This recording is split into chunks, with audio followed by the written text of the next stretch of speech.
Selamat berjumpa kembali dalam layanan audio Sahabat Seperjalanan. Hari ini adalah hari Senin 17 Juni 2024. Tema renungan saat teduh kita dengan judul Kemana Aku Berlari. Firman Tuhan terambil dalam Mazmur pasal ke-139 ayat yang ke-7 sampai dengan ayat yang ke-10. Kemana aku dapat pergi menjauhi rohmu? Kemana aku dapat lari dari hadapanmu? Jika aku mendaki ke langit, engkau di sana. Jika aku menaruh tempat tidurku di dunia orang mati, di situ pun engkau. Jika aku terbang dengan sayap fajar dan membuat kediaman di ujung laut, juga di sana tanganmu akan menuntun aku dan tangan kananmu memegang aku. Mari kita berdoa. Bapa yang di dalam surga, kami ingin belajar bahwa di hadapan Tuhan yang Maha Tahu, tidak ada seorang pun yang dapat bersembunyi. Dalam nama Tuhan Yesus kami berdoa, amin. Shalom sahabat seperjalanan yang dikasihi Tuhan. Ada banyak alasan orang ingin bersembunyi dan tidak ingin kehidupannya itu diketahui oleh siapapun juga. Mari kita belajar, ada dua tipikal orang yang ingin bersembunyi. Yang pertama adalah orang yang sudah berbuat jahat, orang yang sudah melakukan katakanlah pembunuhan, orang yang melakukan sebuah tindakan mungkin juga pengedaran narkoba. Maka dia akan berjuang menyembunyikan diri, dia akan berjuang menghilangkan identitas dirinya. Karena kalau dia ketahuan, dia tertangkap, maka kita tahu dengan jelas untuk kasus-kasus kejahatan yang sangat spesifik, itu bisa berakhir dengan kematian dan hukuman mati. Ada juga alasan lain, mengapa orang ingin bersembunyi. Mungkin ada perasaan malu. Sekalipun tidak ada pelanggaran hukum yang bisa membawa dia kepada sebuah hukuman secara tindak pidana, tapi dia merasa malu. Mungkin dia merasa cacat fisik, mungkin merasa dia tidak normal. Mungkin dia punya juga masa lalu yang seakan-akan tidak menyenangkan. Dia pernah punya pengalaman traumatik di masa lalu. Dan seakan-akan dia ingin bersembunyi. Dia ingin menjauhi siapapun. Dia tidak ingin temui. Itu yang disebut dengan orang yang ingin bersembunyi. Ada juga orang yang pernah mengalami sebuah kejayaan. Dulunya sangat sombong, dulunya sangat angkuh. Dan tatkala di puncak-puncak kejayaan dia sering menghina orang lain. Namun karena satu dan dua hal atau hal yang lainnya, dia mengalami keterpurukan yang paling parah. Dan dia merasa malu untuk kesombongan yang pernah dilakukannya di masa lalu. Sehingga dia tidak berani untuk bertemu dengan orang.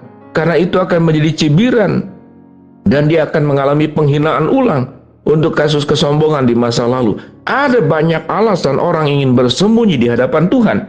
Tetapi kalau kita melihat di dalam bagian firman Tuhan dalam Mazmur ke-139, firman Tuhan berkata pada ayat yang sebelumnya, engkau memeriksa aku kalau aku berjalan dan berbaling, segala jalanku kau maklumi, sebab sebelum lidahku mengeluarkan perkataan, sesungguhnya semuanya telah kau ketahui ya Tuhan. Dari belakang dan dari depan engkau mengurung aku dan engkau menaruh tanganmu ke atasku. Terlalu ajaib bagiku pengetahuan itu, terlalu tinggi, tidak sanggup aku untuk mencapainya. Bagi kita yang berbuat jahat, maka tatkala kita tahu dengan jelas kita tidak bisa berlari untuk bersembunyi kemanapun juga, maka segeralah bertobat di hadapan Tuhan. Tuhan bukanlah hakim yang punya kecenderungan seperti seorang majikan yang jahat. Tatkala tahu kemudian karyawannya, pegawainya berbuat keburukan, mungkin akan dihukum dengan hukuman yang berat.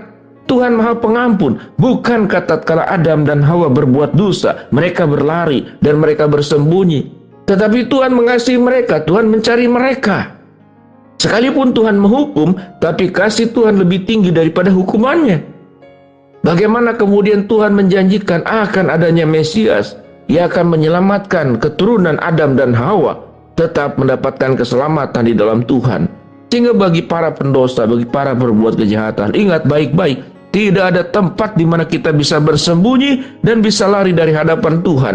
Tuhan akan mengejar kita, Tuhan akan menangkap kita, dan Tuhan akan meminta pertanggungjawaban untuk setiap perbuatan jahat yang kita lakukan. Maka tindakan yang harus dilakukan, datang bertobat kepada Tuhan, meminta pengampunan Tuhan, dan berubahlah. Buat kita kemudian yang bersembunyi, berlari karena merasa malu, karena kita mungkin tidak sempurna, karena mungkin kita tidak lebih kaya dari orang lain, kita tidak lebih cerdas dari orang lain, tidak ada yang bisa kita banggakan dalam hidup ini, sehingga kita merasa minder, rendah diri untuk bertemu, lalu kita bersembunyi, atau karena sakit penyakit, atau karena kelemahan dan kelainan fisik, Kita tidak ingin bertemu dengan siapapun. Ada kelompok orang yang memang seperti demikian. Ingatlah akan kasih Tuhan. Bagi yang berbuat jahat, ingat hukuman Tuhan. Bagi kita yang merasa tidak percaya diri, ingat kasih Tuhan. Bagaimana Allah menerima kita, Allah mencintai kita, Allah mengasihi kita tanpa syarat. Allah memberikan semua yang terbaik. Kita adalah biji matanya Tuhan. Kita adalah seperti anak ayam dan Tuhan adalah induk ayam yang melindungi kita, yang kemudian menjaga kita, yang memperbaharui kita, yang mengangkat kita. Semua berharga tanpa ada kemudian perbedaan di hadapan Tuhan. Selama yang paling penting hati kita dipersembahkan kepada Tuhan. Sehingga bagian firman Tuhan tidak ada tempat kita untuk bisa berlari. Kemana aku dapat pergi menjauhi rohmu Tuhan?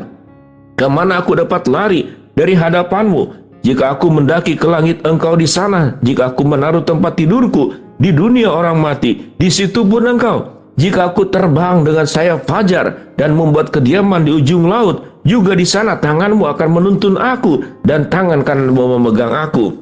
Kenapa kita bersembunyi? Mungkin kita kurang percaya dan kurang beriman juga kepada Tuhan. Allah berjanji tatkala kita mengandalkan Tuhan, Tuhan itu tidak pernah tertidur dan terlelap untuk membela setiap kehidupan kita. Tatkala kita menghadapi kesulitan, tatkala kita menghadapi problem, Allah Maha Ada. Tidak perlu bersembunyi, datang kepada Dia, mempercayakan, jangan meragukan Tuhan. Tuhan pembelamu, Tuhan penolongmu. Apa yang firman Tuhan katakan, juga di sana tanganmu akan menuntun aku dan tangan kananmu akan memegang aku. Jika aku berkata, biarlah kegelapan saja melingkupi aku dan terang sekelilingku jadi malam, maka kegelapan pun tidak akan menggelapkan bagimu dan malam akan menjadi terang seperti siang. Kegelapan sama seperti terang. Ayat 12 dari Mazmur 139 merupakan ayat yang luar biasa. Saya bacakan ulang kembali. Jika aku berkata, biarlah kegelapan saja melingkupi aku dan terang sekelilingku menjadi malam, maka kegelapan pun tidak menggelapkan bagimu dan malah menjadi terang seperti siang. Kegelapan sama seperti terang. Apa yang menjadi dirasakan kegelapan dalam hidup kita? Kegagalan, ketidaksuksesan, persoalan, kesulitan, problem seberat apapun. Firman Tuhan katakan malam yang gelap, kalau Tuhan mau jadikan terang dan menjadikan malam itu menjadi siang hari, itu firman Tuhan katakan perkara yang mudah. Tuhan akan tunjukkan itu kepada kita. Sehingga bagian yang ketiga, kita tidak perlu berlari. Kalaupun kita diperhadapkan kepada masalah, tidak perlu lari dari masalah, tapi engkau larilah kepada Allah. Maka Tuhan akan menolong setiap persoalan masalah kita. Kalau Tuhan mau bisa jadikan yang segelap-gelapnya itu menjadi terang benderang yang luar biasa, maka perkara yang mudah juga, kegelapan kehidupanmu karena berbagai macam persoalan, Tuhan akan buat menjadi terang benderang. Kemana aku berlari? Datanglah kepada Tuhan, meminta pengampunan dosa, meyakini Tuhan mengasihi kita, dan meyakini Tuhan membela kita dengan pembelaan yang sempurna, menolong setiap permasalahan yang kita hadapi seberat apapun. Mari kita berdoa.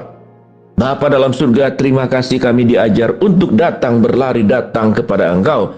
Hamba-Mu berdoa buat sahabat perjalanan yang sedang sakit, Tuhan jamah sembuhkan. Sahabat perjalanan yang sedang menghadapi masalah, Tuhan bukakan jalan. Sahabat perjalanan yang sedang berdoa mengharapkan sesuatu, Tuhan kabulkan dengan cara dan waktunya Tuhan. Hanya kepada Engkau saja kami datang, bersujud, berlari, memohon pertolongan. Dalam nama Tuhan Yesus kami berdoa, amin. Shalom, Tuhan memberkati kita semua.